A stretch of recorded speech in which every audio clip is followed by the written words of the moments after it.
Recently Iran and Israel का crisis काफ़ी escalate कर गया था एंड यूएस ने भी ईरान पर बॉम्बिंग्स करी थी, बट अभी के लिए सीज फायर है। पर ये सीज फायर कब तक रहेगा नोबडी नोज। बट इस क्राइसिस टाइम में ईरान प्लान कर रहा है कि वो न्यूक्लियर नॉन प्रोलिफरेशन ट्रीटी से खुद को विड्रॉ कर ले एंड रिपोर्टेडली इससे रिलेटेड एक बिल भी इंट्रोड्यूस करने का प्लान किया जा रहा है ईरान की पार्लियामेंट के द्वारा।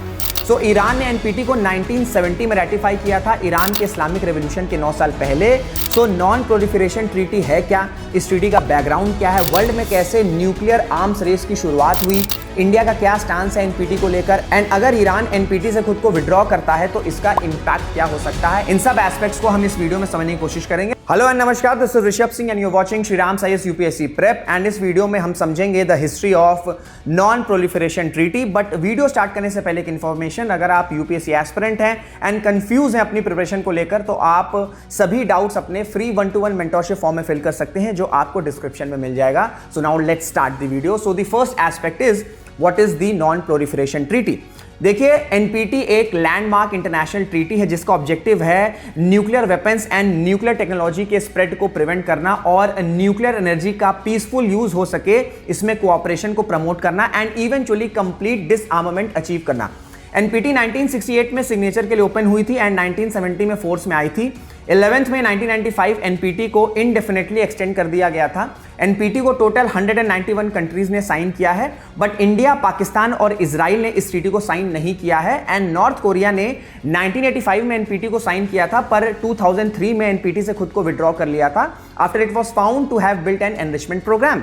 नॉन प्रोलिफरेशन का गोल फर्दर हो एंड कंट्रीज में कॉन्फिडेंस बिल्ड हो सके, इस वजह से एनपीटी में सेफ गार्ड सिस्टम स्टैब्लिश किए गए हैं जिसकी responsibility international Atomic Energy agency की है। एंड ये जो सेफ गार्ड्स हैं वो कंप्लायंस को वेरीफाई करते हैं through inspections conducted by the IAEA।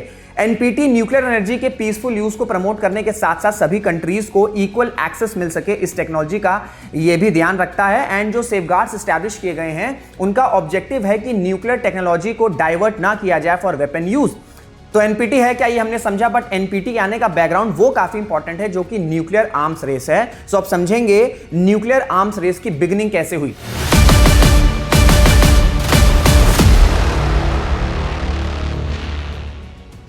Nuclear arms race super powers के बीच इनिशियली सेकेंड वर्ल्ड वॉर से पहले ही शुरू हो गई थी। 1938 में काइसर विलियम इंस्टीट्यूट में एटम्स को स्प्लिट किया गया एंड ये जो सक्सेसफुल स्प्लिटिंग थी एटम्स की, उसने न्यूक्लियर फिजन को अमाउंट किया। अब जर्मनी में ये जो भी एक्सपेरिमेंट्स हो रहे थे ये मोस्टली जूस साइंटिस्ट की टीम कर रही थी एंड सेकेंड वर्ल्ड वॉर 1939 में जब स्टार्ट हुआ तो जर्मनी में एंटी सेमिटिज्म मतलब जूस के अगेंस्ट हेट ये अपने पीक पर पहुंच चुका था।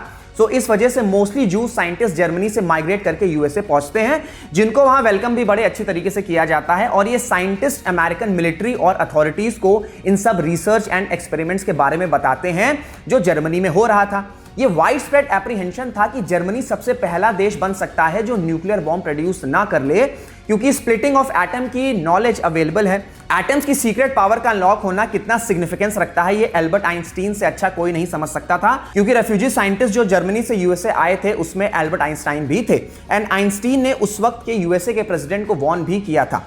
अब इस सोच में कि जर्मनी कहीं पहले न्यूक्लियर बॉम्ब ना बना दे, then USA president Roosevelt nuclear bomb पहले हम बनाएंगे इस रेस की शुरुआत कर देते हैं। रूजवेल्ट कमीशन करते हैं top secret project the Manhattan project, जिसकी कॉस्टिंग तब अराउंड $2 बिलियन थी। द बिगेस्ट साइंटिफिक एफर्ट जिसका ऑब्जेक्टिव था एटॉमिक बॉम्ब कंस्ट्रक्ट करना, वो भी रिकॉर्ड टाइम में। So Robert Oppenheimer, Enrico Fermi, Herbert York, Edward Teller, Hans Bethe and दूसरे important scientist and researchers Manhattan project में इन्वॉल्व होते हैं to produce first 3 nuclear bombs. ये जो 3 न्यूक्लियर बॉम्ब्स बने, इसमें पहला न्यूक्लियर बॉम्ब टेस्ट हुआ था 16 जुलाई 1945 को एंड इसका नाम था ट्रिनिटी टेस्ट। ट्रिनिटी टेस्ट के सक्सेस होने के साथ साथ न्यूक्लियर बॉम्ब्स का बर्थ हुआ ह्यूमन हिस्ट्री में एंड न्यूक्लियर एज की शुरुआत हो गई।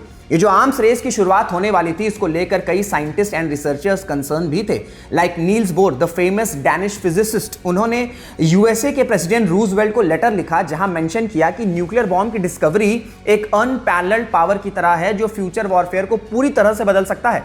कुछ साइंटिस्ट ने तो यह भी कहा कि यूएसए को न्यूक्लियर टेक्नोलॉजी सोवियत यूनियन को भी दे देनी चाहिए सो दैट आर्म्स रेस ना शुरू हो जाए, बट इन सब एडवाइसेस को पूरी तरह से इग्नोर कर दिया गया था क्योंकि न्यूक्लियर बॉम्ब्स का लार्जर ऑब्जेक्टिव जियोपॉलिटिकल इंटरेस्ट था।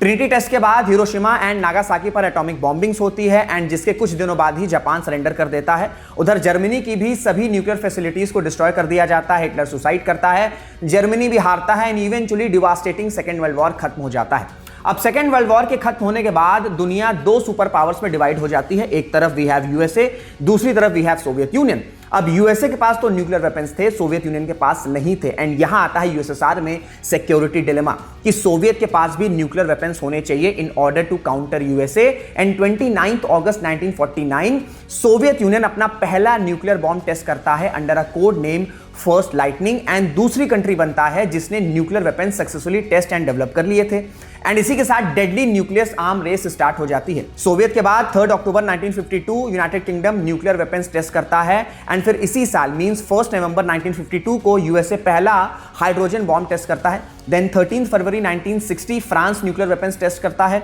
एंड 16 अक्टूबर 1964 चाइना अपना फर्स्ट न्यूक्लियर टेस्ट कंडक्ट करता है।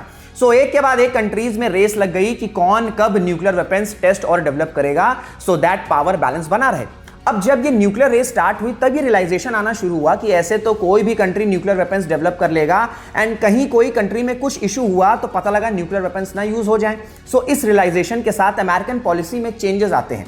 1953 में USA atoms for peace programme United Nations में प्रेजेंट करता है जिसके अंडर यूएसए, सोवियत और दूसरी कंट्रीज फिजाइल मटेरियल्स कंट्रीब्यूट करेंगी इंटरनेशनल एटॉमिक एनर्जी एजेंसी को, जो कि रिस्पॉन्सिबल होगा इन मटेरियल्स के स्टोरेज और सिक्योरिटी का। हालांकि एटम्स फॉर पीस प्रोग्राम ज्यादा टाइम तक नहीं रहा एंड सो फिर सेफ गार्ड्स इंट्रोड्यूस किए गए जिसके अकॉर्डिंग कुछ रोल स्पेसिफाई किए गए इंटरनेशनल एटॉमिक एनर्जी के लिए, जैसे न्यूक्लियर फैसिलिटीज की डिजाइन का review, specification of a system of records and accounts, specification of system of reports and inspection of safeguarded facility to verify compliance with the agreement.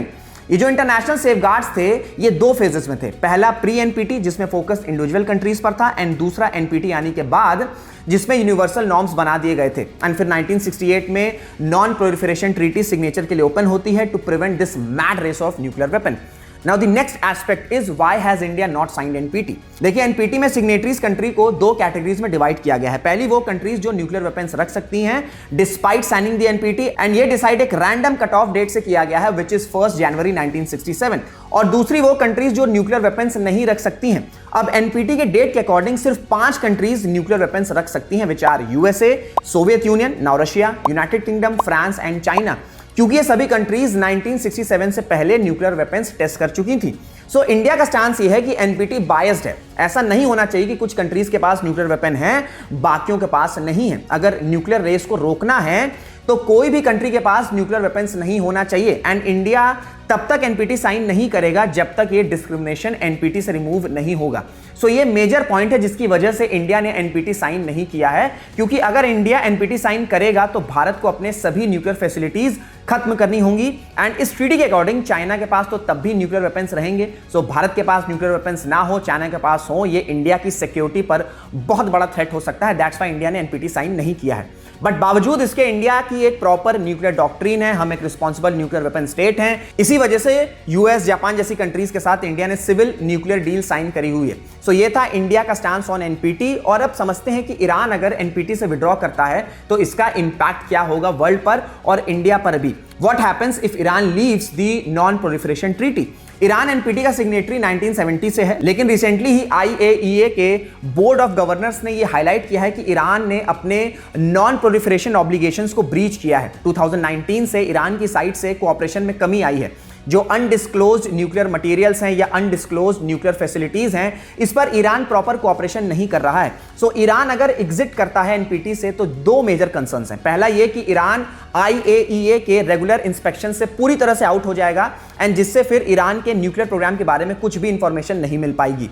And दूसरा सबसे बड़ा concern ये है कि Iran को देखकर दूसरी कंट्रीज जिन्होंने एनपीटी साइन किया हुआ है उनके अंदर भी न्यूक्लियर एम्बिशंस आने लगेंगे, कोऑपरेशन वीक होने लगेगा एंड न्यूक्लियर आर्म्स की रेस बढ़ जाएगी। ईरान अगर एनपीटी से विड्रॉ करता है तो इसका इंपैक्ट इंडिया पर भी पड़ेगा। ईरान अगर एग्जिट करता है, अपने न्यूक्लियर प्रोग्राम को एनहांस करता है, तो वेस्टर्न सैंक्शंस और इंपोज होंगे ईरान पर। ईरान के कंप्लीट आइसोलेशन का इंपैक्ट भारत के एक इंपॉर्टेंट जियोपॉलिटिकल प्रोजेक्ट पर पड़ सकता है which is the Chabahar port, जिसका ऑब्जेक्टिव है इंडिया को सेंट्रल एशिया से कनेक्ट करना बाईपासिंग पाकिस्तान। दूसरा ऑयल क्राइसिस जिसका इंपैक्ट इंडियन इकोनॉमी पर पड़ सकता है, इन्फ्लेशन बढ़ सकता है इकोनॉमी में जो इकोनॉमिक स्टेबिलिटी को हैम्पर कर सकता है। फिर इंडिया को अपनी स्ट्रैटेजिक डिप्लोमेसी को अलाइन करना होगा। हमारे वेस्टर्न कंट्रीज, इजराइल, ईरान सभी के साथ अच्छे रिलेशंस हैं, लेकिन western countries specially USA Iran के न्यूक्लियर एम्बिशंस को टारगेट कर रहा है। सो ऐसे में वेस्ट चाहेगा कि इंडिया प्रॉपरली इस एस्पेक्ट पर वेस्ट के साथ अलाइन हो। एंड ये और भी चैलेंजिंग है क्योंकि ईरान इस वक्त चाइना से क्लोज हो रहा है। ईरान और चाइना मल्टीपल पार्टनरशिप्स में इन्वॉल्व हो रहे हैं, be it infrastructure, defence and strategic partnership. And Iran अगर एग्जिट किया तो मिडिल ईस्ट में जो और कंट्रीज हैं लाइक सऊदी अरेबिया, वो भी इंकरेज हो सकते हैं टू डेवलप न्यूक्लियर वेपन। सो इस एग्जिट से न्यूक्लियर आर्म्स रेस सिर्फ मिडिल ईस्ट में नहीं बढ़ेगी बल्कि इसका डोमिनो इफेक्ट पूरी दुनिया पर पड़ सकता है। एंड अभी जैसे डायनामिक्स मिडिल ईस्ट में चेंज हो रहे हैं उसका रिजल्ट ये है कि कुछ भी गारंटी नहीं है कि क्या हो सकता है और क्या नहीं हो सकता है, बट ये बात फैक्ट है, सीरियस कंसर्न है अगर ईरान एनपीटी से विड्रॉ करता है तो। सो ये था पूरा detail video non proliferation treaty पर। आई होप आपको सारे बैकग्राउंड इवेंट्स क्लियर हुए होंगे। So if you like this session do hit the like button and channel को सब्सक्राइब भी जरूर कर लीजिएगा। सो विद दिस वीडियो को एंड करते हैं। जय हिंद, जय भारत।